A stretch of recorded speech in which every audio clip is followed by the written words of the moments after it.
Standard 9 chapter motion. Previous lecture हमने आगे के लेक्चर में क्या पढ़ा था? वेलोसिटी। अब velocity means per unit time how much displacement you covered, उसको बोलते हैं velocity.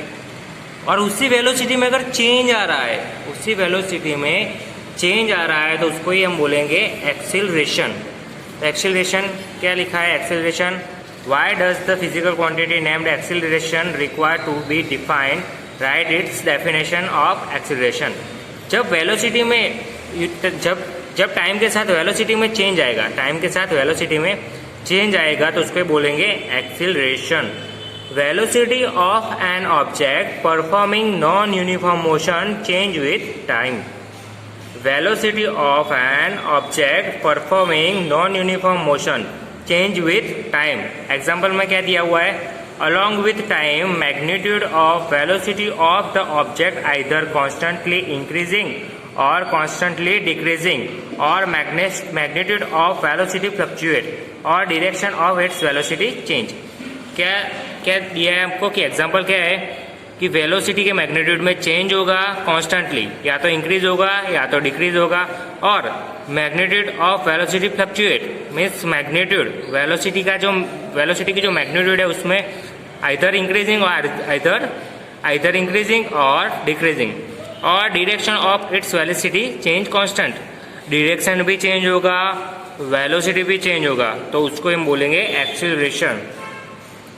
In order to study such a change in velocity of moving object with time, a physical quantity named acceleration. Acceleration, change in velocity of a body in motion in unit time is called acceleration. Definition क्या है?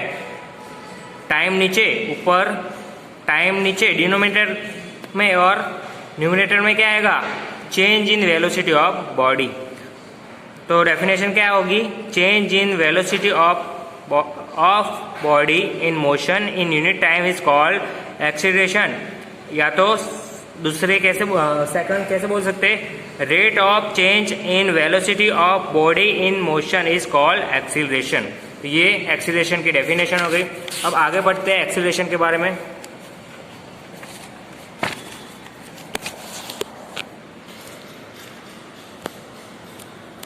क्या लिखा है? देखो question में, state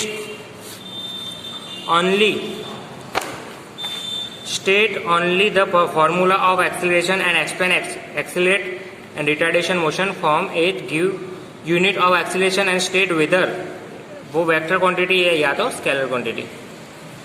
तो previous हमने क्या पढ़ा? एक्सीलरेशन मीन्स वेलोसिटी में चेंज होना पर टाइम इंटरवल। तो change in velocity means delta V, change in time means delta T. If velocity of moving object in time t is equal to 0, initial quantity पे u है उसकी velocity at time t is equal to 0 पे उसकी velocity u, t is equal to t time पे उसकी velocity v है।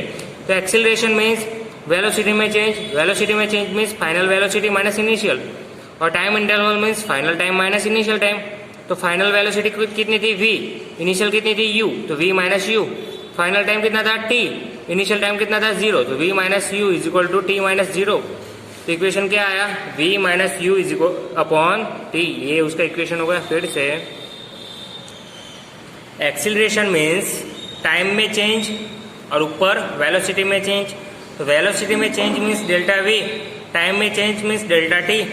If velocity of moving object at a time t is equal to t, 0 time पे velocity कितनी है? u, और t is equal to t time पे velocity कितनी है? v। So acceleration of an object, तो acceleration कितना हो जाएगा? a is equal to final velocity minus initial velocity upon final time minus initial time. Final velocity क्या हो जाएगी? v, इनिशियल वेलोसिटी क्या हो जाएगी? u, फाइनल टाइम क्या होगा? t, इनिशियल टाइम क्या होगा? 0। तो फाइनल क्या आ गया? v minus you upon t minus 0। तो v minus you upon T, ये क्या हो गया? फॉर्मूला हो गया एक्सीलरेशन का। ये किसका फॉर्मूला हो गया? एक्सीलरेशन का। अब v minus you, v means final, u minus initial velocity. तो उसके बारे में हम 2 सेंटेंस पढ़ते। कि अगर v u से ज़्यादा है, v greater than u means v की वैल्यू 10 है, u की वैल्यू 5 है. If v greater than u, that is there is increase in velocity of object with time t. Magnitude of acceleration is positive.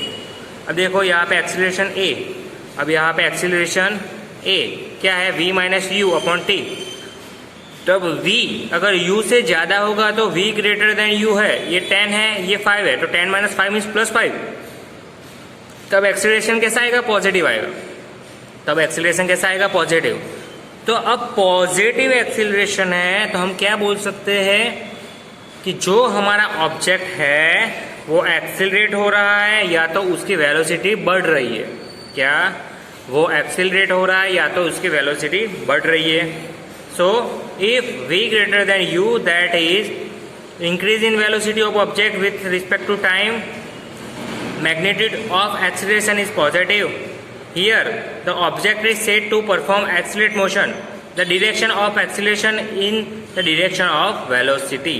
Okay, तो first point में क्या है, अगर v greater than u है उसका meaning कि final velocity initial velocity से ज़्यादा है तो एक्सीलरेशन पॉजिटिव आएगा.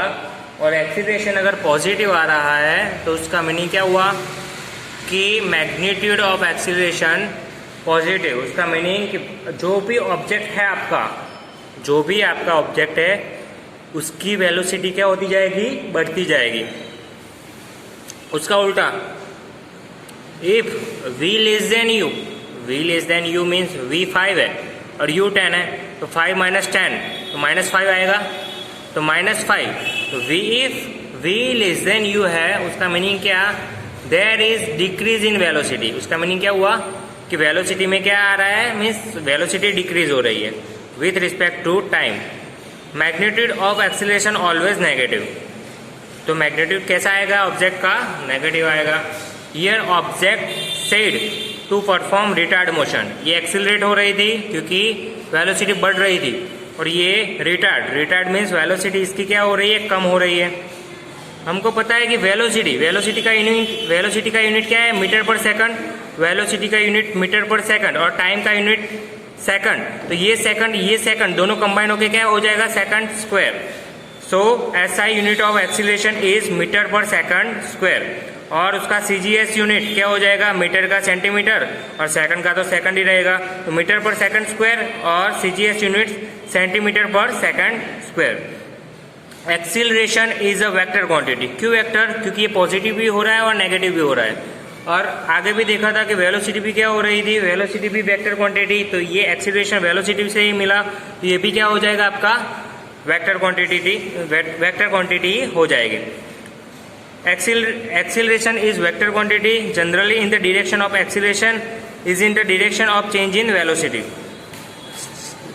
ओके, तो यहाँ पे acceleration means final velocity minus initial velocity, final time minus initial time. तो v ग्रेटर देन u तो acceleration positive, v less than u acceleration negative. Positive आ रहा है तो एक्सीलरेशन, नेगेटिव आ रहा है तो retardation. Give the two illustration of each of the acceleration और retardation. First, if accelerator is applied to any vehicle Activa, its velocity increase means वो एक्सीलरेट मोशन में जा रहा है. जब भी हम बाइक स्टार्ट करते हैं, एक्टिवा स्टार्ट करते हैं तो एक्सीलरेटर देते हैं, तो एक्सीलरेटर तो 0 से उसकी वेलोसिटी 30 या 40 हो गई, 0 से 30 या 40 तो उसकी वेलोसिटी इंक्रीज हो रही है, तो वो एक्सीलरेट मोशन. उसका उल्टा, अगर वेलोसिटी कम हो रही है तो आप सोच लो कि हम 50 किमी से जा रहे थे लेकिन बम्प आ गया तो हमको उसको वेलोसिटी को कम करना पड़ा ब्रेक मार के, तो वो रिटार्डेशन हो गया. तो second point, there is a increase in velocity of falling freely. तो जब कोई हाइट पे से आप किसी बॉल को छोड़ते हो तो ग्रेविटेशनल फोर्स के कारण वो बॉल ज़्यादा फोर्स से जमीन की तरफ आ रहा है, तो वो भी एक्सीलरेशन का ही एक एग्जाम्पल है. Second, retardation. जब आप बॉल को, जो नीचे बॉल आ रहा था तो स्पीड बढ़ रही थी, वैसे ही अगर आप बॉल को ऊपर थ्रो कर रहे हो तो उसकी स्पीड कैसी होगी, या तो वेलोसिटी कैसी होगी, कम होती जाएगी, तो वेलोसिटी डिक्रीज होगी और बॉल परफॉर्म रिटार्ड मोशन. फिर वही जो एक्टिवा को हमने एक्सीलरेशन दिया था, उसी एक्टिवा को अगर आप ब्रेक दे रहे हो तो when brakes are apply to the moving vehicle, जब कोई व्हीकल मूव कर रहा है तो उसको आप ब्रेक दे रहे हो तो उसकी जो आप मोशन रहेगी वो कैसी रहेगी, रिटार्ड मोशन।